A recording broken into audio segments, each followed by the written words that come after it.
Hello and welcome to another episode of Nothing Definitive. This is a journal entry for April 1st, 2014.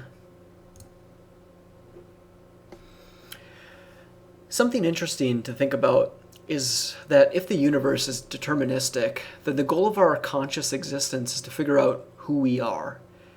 For instance, when I was watching The West Wing, I was looking at Toby and thinking about how calm and intelligent his character is. His personality and traits are rare, recognized early in life, most likely, and his position near the president is deserving and predictable. Then I thought about all the other people out there who are variations of his intellect and his traits and personality that make it to other positions, say like a CEO. And you begin to see that we are all just statistical representations of some potential outcome that eventually finds its place in society. And it seems like we don't really have control over it. We are given what we're given when we're young, based on our experience and those sort of things. And then we branch out from there to place in society where those talents are best suited.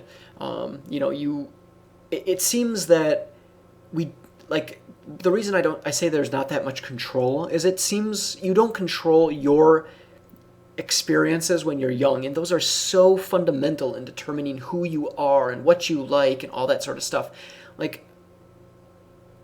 I'm not a football player. There's reasons that I'm not a football player.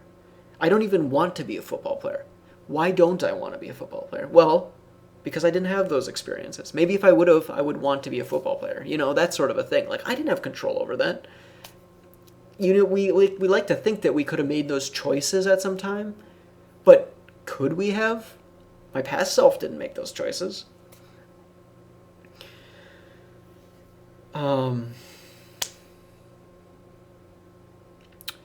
It's just about statistics and personality and traits and locations, and when adding everything up, you could probably predict exactly where you'd place, or very near to it. I guess the way I like to think about it is that there's certain, let's say you start in the middle when you're born, completely unattached to everything.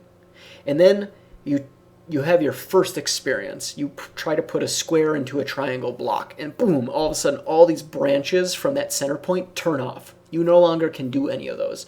I mean, that might be a little extreme, but then you're, 7 years old and you have a certain experience. You have a bad birthday or something like that. Boom, and all these other branches shut off. And most likely, when they shut off, it's just statistically unlikely that you'll ever pursue those paths. And then you're a teenager and you have your first heartbreak, and then boom, all these other paths shut off because the person you were dating happened to have their parents were involved in this industry and they like this, and it kind of subconsciously affected you, and you suddenly have a distaste for certain things or something.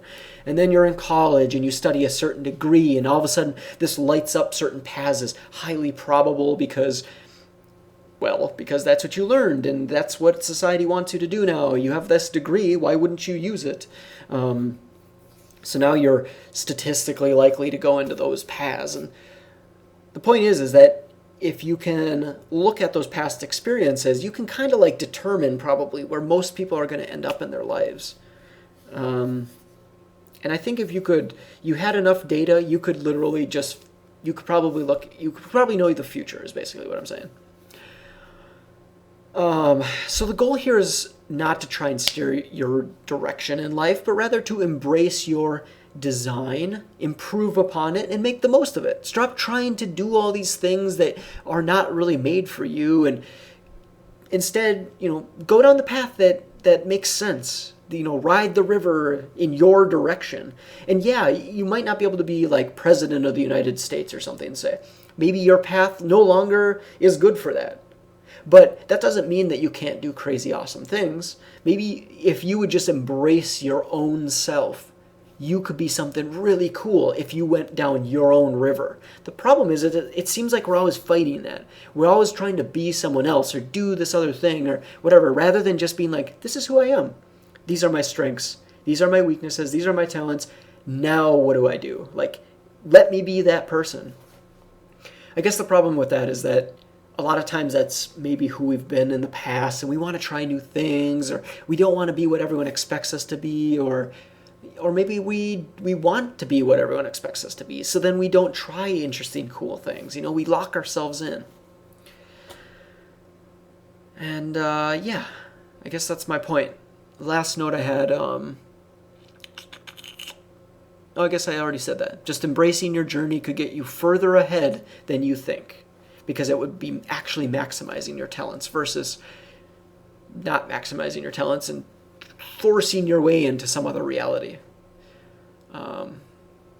Lately, I've just been thinking about this more because I've been trying to embrace the idea of what if the universe is deterministic? What if my entire life is already determined because I can't actually control what's going on in the universe? There are events and all these things happening, and it, like, even though it seems like I'm making decisions, it's just an illusion. Yeah, there's things to gather from that. So just sit down for a little bit and think about that and see what conclusions you come to. Thanks for listening.